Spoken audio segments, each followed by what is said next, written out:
మూకశంకరులు అంటారు స్తుతి శతకంలో, ఈ శ్లోకం చెప్పి నేను పూర్తి చేసేస్తాను, ఎందుకంటే అదొక తన్మయం ఈ కబరీబంధం చెప్పడం అంటే. కానీ మిమ్మల్ని అంతకన్నా నేను వేధించకూడదు కనుక ఈ ఒక్క శ్లోకం చెప్పి పూర్తి చేసేస్తాను.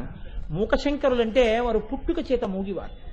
అటువంటి వారు అమ్మవారు కామాక్షి అమ్మవారి దేవాలయంలో కూర్చునున్నారు. అమ్మవారి ఉపాసకుడు వేరొకరు కూడా కూర్చున్నారు అటువైపు. అమ్మవారు మధ్యలోంచి వెళ్ళింది. విడుతూ తాంబూలపు పిడచ తీసి ముందు అవతల వారి చేతిలో పెట్టింది. పెడితే ఆయన అన్నాడు, ఎంగిలి నేను తిననన్నాడు. అమ్మవారు నవ్వి మూకశంకరుల్ని తట్టింది. ఆయన కళ్ళు తెరిచాడు. నోరు తెరువుని తాంబూలపు పిడచ పెట్టింది. నా జన్మభాగ్యం అమ్మా, నోరు లేనివాణ్ణి, మాటలు లేనివాణ్ణి, నా నోట్లో పెట్టావా అమ్మా తాంబూలపు పిడచ అని నవిలేరు. అంతే, లేచి నిలబడ్డారు. ఆర్యాశతకం 100 పద్యాలు, స్తుతి శతకం 100 శ్లోకాలు, మందస్మిత శతకం 100 శ్లోకాలు, కటాక్ష శతకం 100 శ్లోకాలు, ఇలా అమ్మవారి మీద 500 శ్లోకాలు చెప్పేశారు. అమ్మవారి పాదాల వంక చూసి 100 శ్లోకాలు, పాదాల వింద శతకం మొత్తం 500 శ్లోకాలు, మూక పంచశతి గడ గడ గడ గడ గడ గడ గడ గడ చెప్పేశారు. చెప్పేసిన తర్వాత అమ్మవారు పొంగిపోయింది. మాటలు లేని వారు చెప్పిన శ్లోకాలు, అమ్మవారు ఇచ్చిన మాటలే ఆ మాటలు. ఏం కావాలి నీకంది. నా మాట తీసేయమ్మా అన్నారు. అదేమయ్యా అంది. వద్దు, మాటలు లేని వాడితో మాట్లాడించావు, 500 శ్లోకాలు నీ గురించి చెప్పాను, ఇంకా లౌకికమైన మాటలు నాకొద్దు అమ్మ, నా మాటలు తీసేయమ్మా. తీసేసింది అమ్మవారు. వారు కంచి పీఠానికి పీఠాధిపతులయ్యారు. అటువంటి మూకశంకరులు అమ్మవారిని ఇలా నిలబడి చూస్తూ అమ్మవారి కేశపాశం గురించి అత్యద్భుతమైన శ్లోకం ఒకటి ఇచ్చారు. సృష్టిలో ఎవ్వరూ చెప్పలేరు. మొదటిది ఆర్యా ద్విషతి, అమ్మవారి అనుగ్రహంతో దుర్వాసో మహర్షి చెప్పారు. మధ్యలో సౌందర్యలహరి అమ్మవారి అనుగ్రహంతో శంకరులు చెప్పారు. 3 అమ్మవారి అనుగ్రహంతో మూకశంకరులు చెప్పారు. 3 అమ్మవారి అనుగ్రహంతో వచ్చాయి. వసిన్యాది దేవతలు అమ్మవారి అనుగ్రహంతో చెప్పారు. లలితా సహస్రం. ఆయనంటారు, ప్రౌఢద్వాంతకదంబికే కుముదిని పుణ్యాంకురం దర్శయం జ్యోత్స్నా సంగమనేపి కోకమిథునం మిశ్రం సముద్భావయం కాళిందీలహరీ దశాం ప్రకటయన్ కమ్రాం నభస్యద్భుతాం కశ్చిన్నేత్ర మహోత్సవో విజయతే కాంచీపురే శూలినః అన్నారు. అమ్మా, నాకు ఒక ఆశ్చర్యకరమైన విషయం కనపడుతోంది అన్నారు ఆయన. ఏమిటి కనపడుతోంది? అమ్మవారు అడగలేదు, నవ్వుతూ నిలబడిందంతే. వెళ్ళిపోతున్నాయి శ్లోకం తర్వాత శ్లోకం. ఆయన అన్నారు, ప్రౌఢద్వాంతకదంబికే కుముదుని పుణ్యాంకురం యంజయం. గాఢాంధకారంలో చందమామ ప్రకాశిస్తోంది. ఇంకేం లేదు, కటిక చీకటి చంద్రరేఖ. ఏ ఆధారము లేనటువంటి ఆకాశము. జ్యోత్స్నాసంగమనేపి కోకమిథునం మిశ్రం సముద్భావయన్. చీకటి పడి వెన్నెల వస్తే చంద్రుడి వెన్నెలలో చకోర పక్షులకి కళ్ళు కనపడవు. చంద్రుడు ప్రకాశిస్తే చకోర పక్షులకి కళ్ళు కనపడవు. చకోరములు గుండ్రంగా ఉంటాయంటారు. చకోరములకున్న లక్షణం ఏమిటంటే ఒక్కొక్కటి ఉండదు విడిగా. ఎప్పుడూ పక్కన భార్య భర్త 2 ఒరుసుకుంటూ కూర్చుంటాయి. అదో సరదా, కొంతమంది మోటార్ సైకిల్ మీద కూర్చున్నట్టు. కాబట్టి అలా ఒరుసుకుంటూ కూర్చుంటాయి కాబట్టి ఆయన అంటున్నారు, జ్యోత్స్నాసంగమనేపి కోకమిథునం మిశ్రం సముద్భావయం. వెన్నెలలో 2 చక్రవాక పక్షులు ఒకదానితో ఒకటి ఒరుసుకుంటూ కూర్చున్నట్టు అలా కూర్చోవడం సంభవించదు. ఎందుకంటే వెన్నెట్లో వాటి కళ్ళు కనపడవు, విడిపోయి ఏడుస్తూ ఉంటాయి. తెల్లవారేక సూర్యకాంతిలో కలుసుకుంటాయి. అలాగా ఇక్కడ సృష్టికి విరుద్ధం. చీకట్లో చంద్రరేఖ కనపడుతోంది. కాస్త వెన్నెట్లో చంద్రరేఖ కనపడుతుంది, చీకట్లో చంద్రరేఖ కనపడుతుంది. అలాగే నాకు మంచి వెన్నెట్లో 2 చక్రవాక పక్షులు పక్క పక్కన ఒరుసుకుంటూ కనపడుతున్నాయి. చక్రవాకములు గుండ్రంగా ఉంటాయి కూర్చున్నప్పుడు. కాళిందీలహరీ దశాం ప్రకటయన్ కమ్రాం నభస్యద్భుతాం. ఆకాశంలో యమునా నది ప్రవహిస్తూ కనపడుతోంది. ఆకాశంలో గంగ ప్రవహిస్తుంది, యమున ప్రవహించదు.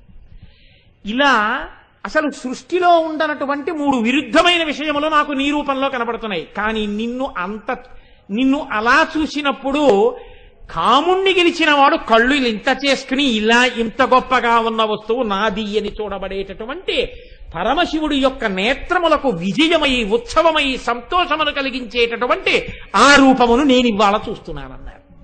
ఎవరావిడ? కామాక్షి. ఏమిటి ఇందులో రహస్యం అంటే, ప్రౌఢధ్వాంత కదంబికే. అమ్మవారి జుత్తు చీకట్ల గుంపుల్లో ఉంటాయి, నల్లటి జుత్తు. ఈ నల్లటి జుత్తులో తదియనాటి చంద్రరేఖ.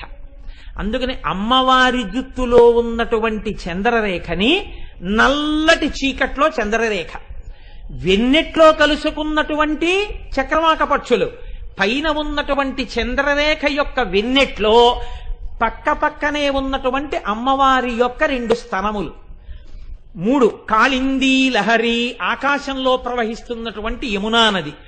ఆకాశం అంటే మీరు ఎంత సన్నగా ఊహ చేస్తే ఉందా లేదా అన్నట్టు ఉంటుంది ఆకాశం. ఆకాశం ఉందా అంటే ఉంది, లేదా అంటే లేదు, అక్కడెక్కడ ఒరిగినట్టు ఉంటుంది. పరిగెడితే ఆకాశం కనపడదు.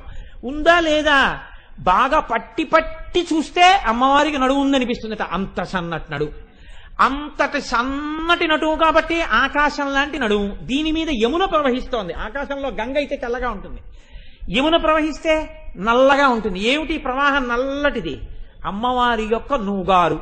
అందుకని అమ్మ నీ నడుము మీద కనపడుతున్నటువంటి, నీ యొక్క పొట్ట మీద కనపడుతున్నటువంటి ఆ నూగారు, ఇది ఆకాశంలో ఉన్నటువంటి యమునా ప్రవాహం. ఇవి ఎవరి కన్నులకు ఆనందాన్ని ఇవ్వాలి? మా కన్నులకు ఆనందాన్ని ఇచ్చేవి కావు.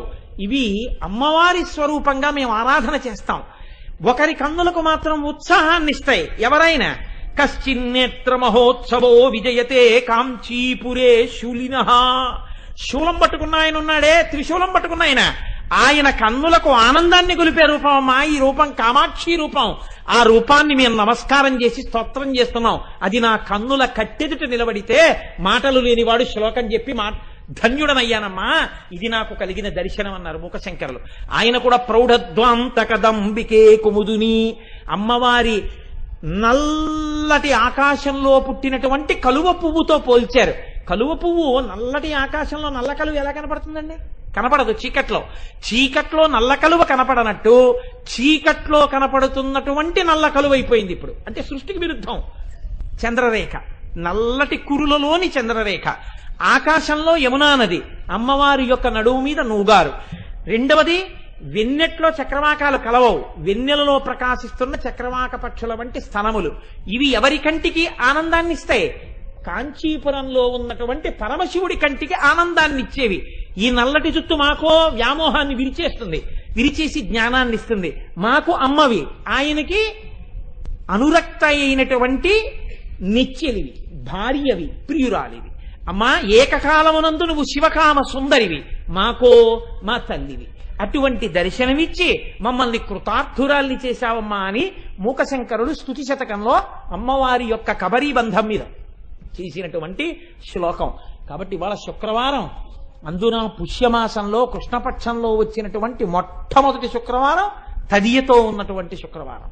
కాబట్టి ఇవాల్టి రోజు అసుర సంధ్య వేళలో నా అంత నేను ప్రయత్నించకపోయినా అమ్మవారే అనుగ్రహించి ఇవాళ మనకి చక్కగా ఆ అమ్మవారి యొక్క కచభారం గురించి చెప్పుకుని వినేటట్టు, దానివల్ల మన క్లేశభారాన్ని తీసేయాలని అమ్మ అనుగ్రహంగా బ్రహ్మాండ మండలములన్నీ ఆవిడ కాంతిలో మునుగుతున్నాయని, ఆవిడ కబరీబంధము యొక్క దర్శనం మనం ఎలా చెయ్యాలో ఎంతమంది పెద్దలు ఎన్ని రీతులలో చెప్పారో ఆ విషయాన్ని అమ్మవారు పలికించినది మీ ముందు సాహసించి పలికి ఉన్నాను.